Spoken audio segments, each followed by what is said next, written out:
ರೈತ ಮಿತ್ರರೇ, ಇದು ಜಲ ಮರುಪೂರ್ಣದ ಕೊನೆಯ ಹಂತ. ಬೋರ್ ರೀಚಾರ್ಜ್ಗೆ ನಾವು ಮಾಡ್ತಿರೋದು ಕೊನೆಯ ಹಂತದ ಕಾರ್ಯ. ಇದ್ರ ಸುತ್ತಲೂ ಮುಂಚೆ ಒಂದು 2 ವಿಡಿಯೋ ನಿಮಗೆ ಬಿಟ್ಟಿದ್ದೆ. ಇದು ಕೊನೆ ಹಂತ. ನಮಗೆ ಈ ಗಾರೆ ಕಲ್ಲುಗಳನ್ನು ತಂದು ಸುತ್ತಲೂ ಜೋಡಿಸಿ ಸಿಮೆಂಟ್ ರಿಂಗ್ಗಳನ್ನು ಹಾಕ್ಬೋದು, ಅಥವಾ ಈ ಕಲ್ಲುಗಳಿಂದ ನೀರು ಇಂಗಿಸುವಂಥ ಕಾರ್ಯ ಕೊನೆ ಹಂತದ ಕೆಲಸವನ್ನು ಮಾಡ್ತಾಯಿದ್ದೀವಿ. ಇಷ್ಟರಲ್ಲಿ ಮಳೆಗಾಲ ಪ್ರಾರಂಭ ಆಗುತ್ತೆ. ಮಳೆಯಿಂದ ಬರುವಂಥ ನೀರು ಇಲ್ಲಿ ಶೇಖರಣೆಯಾಗಿ ನಮ್ಮ ಬೋರಿನ 240 ಅಡಿ ಆಳಕ್ಕೆ ಹೋಗಿ ನಮಗೆ ಬೇಸಿಗೆ ಕಾಲದಲ್ಲಿ ನೀರು ಸಿಗಲಿ ಅಂತ ಇದೊಂದು ಕಾರ್ಯ ಮಾಡ್ತಾಯಿರೋದು ಕೊನೆ ಹಂತದ್ದು.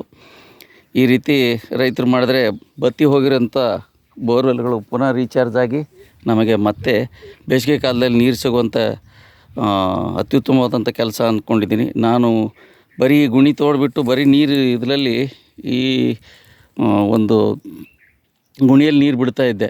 ಈ ಕಾರ್ಯ ಹೋದ ವರ್ಷ ಮಾಡೋಕ್ಕಾಗ್ತಾ ಇರಲಿಲ್ಲ. ಅದಕ್ಕೋಸ್ಕರ ಈ ವರ್ಷ ಈ ಕಾರ್ಯವನ್ನು ಮಾಡಿದ್ದೀನಿ. ಕಾರ್ಮಿಕರು ತಮ್ಮ ಕೆಲಸವನ್ನು ಮಾಡ್ತಾಯಿದ್ದಾರೆ. ಇದು ಸಿಮೆಂಟ್ ರಿಂಗು ಈ ರೀತಿ ಸುತ್ತು ಸಿಮೆಂಟ್ ರಿಂಗ್ ಇಟ್ಟರು ಕೂಡ ಬರುತ್ತೆ. ಸಿಮೆಂಟ್ ರಿಂಗ್ ನಮಗೆ ತರೋದು ಸ್ವಲ್ಪ ಕಷ್ಟ ಆಗಿದ್ದಕ್ಕೆ ಈ ರೀತಿ ಕಲ್ಲುಗಳನ್ನು ತಂದು ಇದು ಭದ್ರವಾಗಿಯೂ ಇರುತ್ತೆ.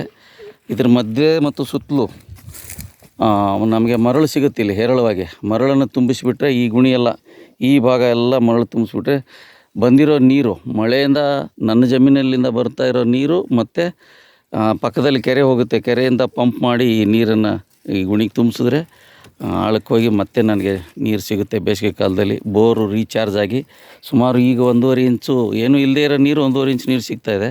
ಹೆಚ್ಚಿನ ಪ್ರಮಾಣದಲ್ಲಿ ನನಗೆ ನೀರು ಸಿಗಲಿ ಅಂತ ಈ ಕಾರ್ಯ ಮಾಡ್ತಾಯಿದ್ದೀನಿ. ಜೈ ಕಿಸಾನ್.